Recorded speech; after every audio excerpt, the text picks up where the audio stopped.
Merci de nous rejoindre à Leadership en Action. Dans cette série d'émissions, nous aurons droit à des études, non des moindres. Démarrons ces études par cette notion, par ce vocable, que dis-je, par un exercice de définition. Il s'agira pour le professeur Raphaël Kwasi de nous instruire en la matière. De quoi s'agit-il? Nous parlerons essentiellement de leadership et de développement personnel. Merci de nous rejoindre, professeur. Alors, avec vous, nous allons évoquer deux notions essentielles. Je le disais dès l'entame de mes propos. Il s'agira notamment de vous donner un exercice de définition relativement à la notion développement personnel et leadership. Merci infiniment, monsieur le journaliste, de nous donner cette opportunité de nous adresser aux auditeurs. Le leadership, c'est tout simplement la faculté d'être leader, ou alors le fait que nous ayons le besoin ou la capacité de le devenir. Alors, être leader, c'est quoi? Être leader, bien entendu, c'est à la fois une posture qui vous permet, à travers des connaissances scientifiques et artistiques, d'impulser un comportement. Un comportement qui est jugé, qualifié comme un comportement des meilleurs, c'est-à-dire un comportement qui vous permet d'arriver à l'exploitation d'un domaine de façon la plus excellente qui soit. Le leader a une vision, où il s'engage derrière une vision. Et cet engagement le porte au firmament du résultat. Il est le meilleur, il est le plus bon, il atteint à l'optimum du résultat et souvent même il va au-delà.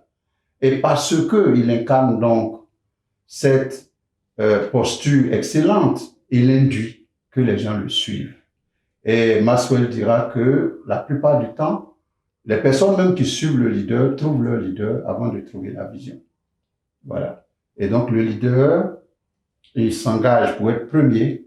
Le leader s'engage et comme il incarne la perfection de la vision dans laquelle il est engagé, il a des suiveurs.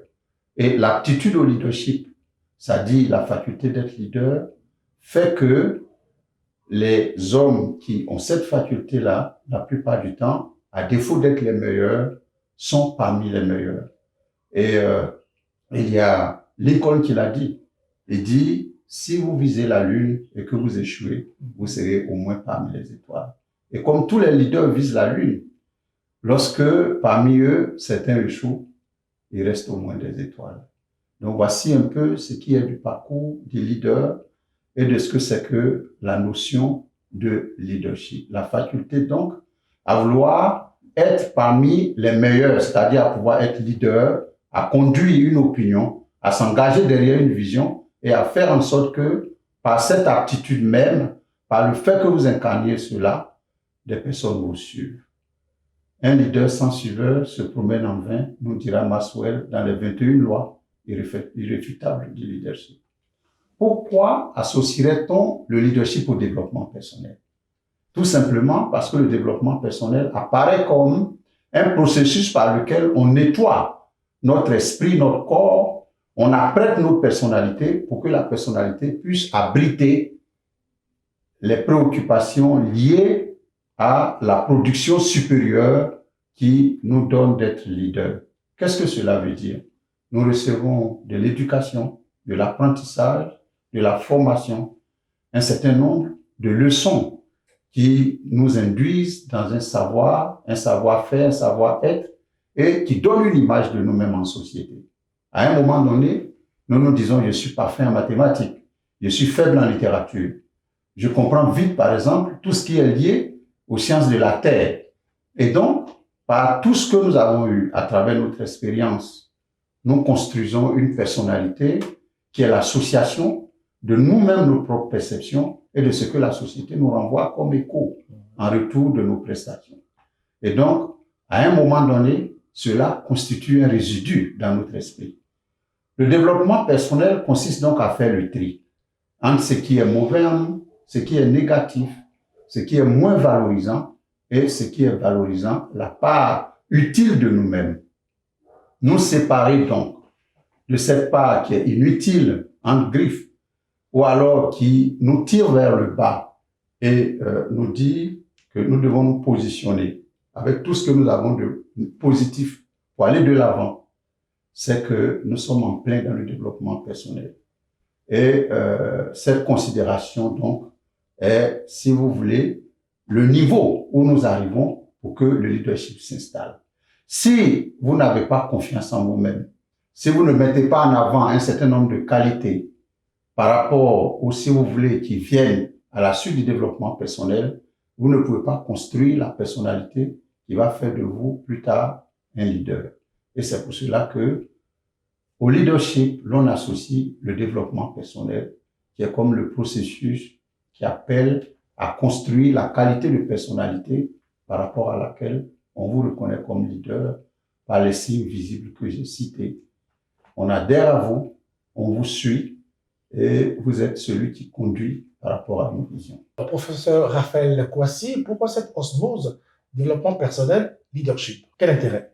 Merci infiniment de me redonner l'opportunité de revenir sur les deux concepts qui sont intimement liés.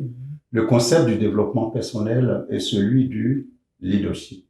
Alors, c'est pour ne pas que ceux qui veulent être leaders, et bien évidemment, toutes les personnes qui sont préoccupées par une productivité supérieure dans l'engagement doivent y recourir. Et donc, toutes les personnes qui veulent être leaders doivent comprendre qu'on ne se lève pas pour devenir leader n'importe comment. Il y a un processus. Ce n'est pas en disant cela pour faire peur aux candidats au leadership, mais tout simplement, c'est pour leur dire que voici les après, voici les dispositions d'esprit, les dispositions morales, la façon dont vous devriez vous apprêter pour être leader. Si vous gardez dans votre esprit, si vous gardez dans votre psychique un certain nombre de substrats, un certain nombre de choses négatives qui vous tirent vers le bas et qui ont constitué pour vous des fardeaux durant tout ce processus d'éducation, apprentissage, vous n'arriverez jamais à être leader. Pour que vous puissiez vous apprêter suffisamment pour incarner l'idéal que vous voulez être dans le domaine choisi, c'est-à-dire devenir leader, il vous faut vous débarrasser donc d'un certain nombre de pesanteurs qui sont liés à tout ce que nous avons décrit. Et c'est le processus de développement personnel qui amène l'individu, le candidat au leadership, à opter pour ce qu'on appelle la bonne estime de soi.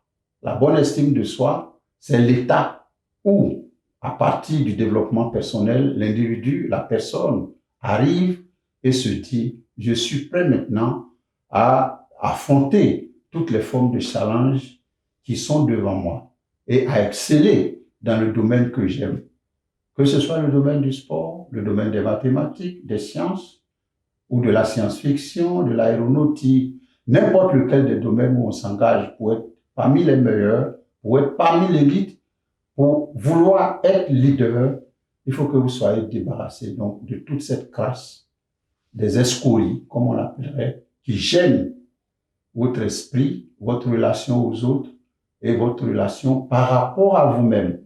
Voilà, parce qu'il faut que vous soyez débarrassé de toutes ces choses pour dire « Je vaux au moins comme les autres, je peux être plus qu'eux ». En m'engageant donc, je peux aller au-delà de tout ce qui constitue résultat déjà acquis et m'installer dans les records qu'on appelle souvent les records Guinness, puisque c'est à partir de là que l'on vous reconnaît comme leader. Vous voyez Didier Drogba, c'est un leader dans le domaine du football, parce qu'il s'est engagé pour que la finalité soit le rayonnement total. Ainsi en est-il de plusieurs autres personnes. On a vu les Karim Abdul-Jabbar au niveau du basketball, les Jordan, il s'est engagé. Et lui, dans son histoire, il dit la première fois où on lui a dit qu'il ne pouvait pas faire partie des 5 majeurs alors qu'il était encore dans une équipe amateur, il s'est juré lui-même de ne plus jamais s'asseoir et d'être toujours parmi les constituants majeurs de son équipe. Donc ces choses-là ne peuvent vous habiter que dès lors que vous vous êtes débarrassé d'un certain nombre de pesanteurs qui vous tirent vers le bas. Et comme je l'ai dit, c'est le développement personnel qui amène à cette étape. Vous avez cité à l'instant Maxwell, qui est d'une certaine époque. Pourquoi c'est maintenant que le développement personnel et le leadership suscitent beaucoup d'intérêt? Je voudrais dire que Maxwell n'est pas d'une certaine époque. Maxwell est de notre époque. Et il est vivant. Et aujourd'hui même, il y a des fondations de Maxwell ici. Maxwell existe pratiquement sur toute la superficie de l'étendue du monde. Il a ses fondations en France, il a ceux qui répercutent son activité de leadership en France, aux États-Unis, au Japon, sur tous les continents. Voilà, et il apparaît comme celui qui, parmi les premiers, a impulsé vraiment cette notion de leadership dans le monde entier, à travers son expérience personnelle en tant que pasteur.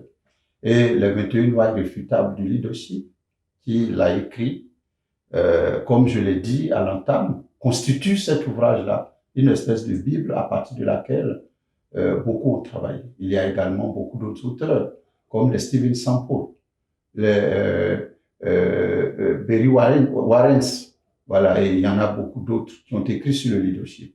Alors, aujourd'hui, plus que jamais, nous sommes dans un monde planétaire où les compétences, les savoir-faire s'interpénètrent. Il y a une interaction de toutes les secondes au niveau de toutes les connaissances, de toutes les mentalités du monde.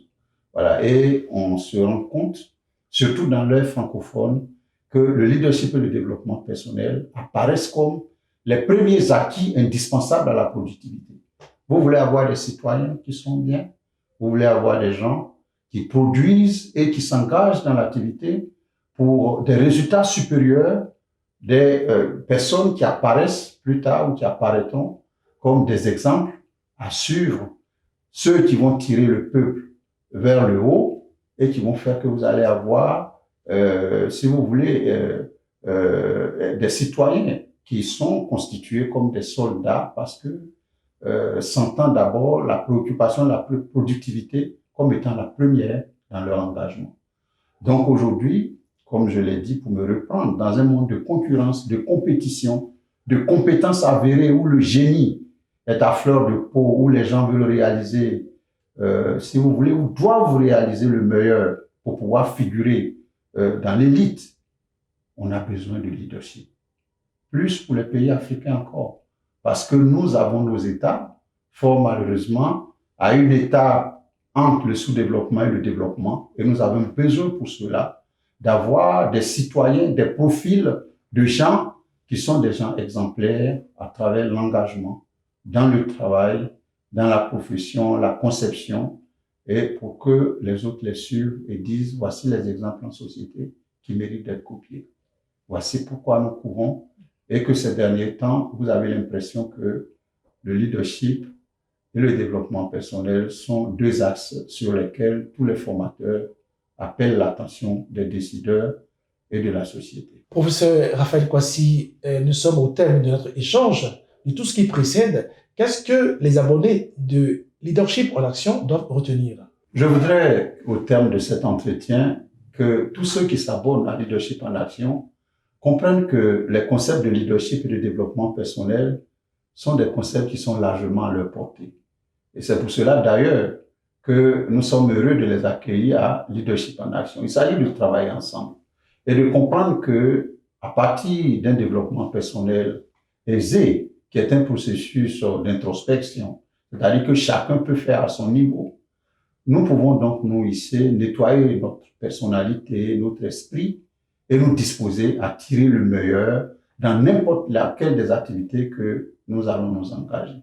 Et c'est pour cela qu'en venant ensemble dans Leadership en Action, nous allons cultiver dans chacun d'entre nous ces concepts-là qui vont nous permettre non seulement d'avoir une personnalité intéressante, une personnalité excellente, mais de construire sur la base de cette personnalité-là un gain ou, si vous voulez, une personnalité d'attaque par rapport à tous les domaines dans lesquels nous allons nous engager pour que nous puissions nous aussi refléter, être les leaders, c'est-à-dire être des exemples au niveau de la société et induire qu'on nous suive, tracer des voies et laisser non seulement à notre société des souvenirs, mais aussi à la postérité des voies idéales par lesquelles elles vont se développer à travers leur famille, au niveau domestique local, mais aussi et surtout au niveau national et du pays.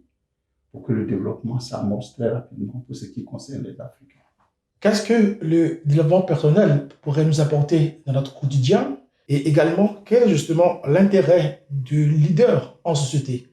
Ces thèmes trouveront leur réponse dans la prochaine émission. Merci d'avoir suivi ce temps d'antenne et nous voulons vous exhorter à visiter notre page Leader en Action et à le partager massivement. Merci professeur. C'est moi.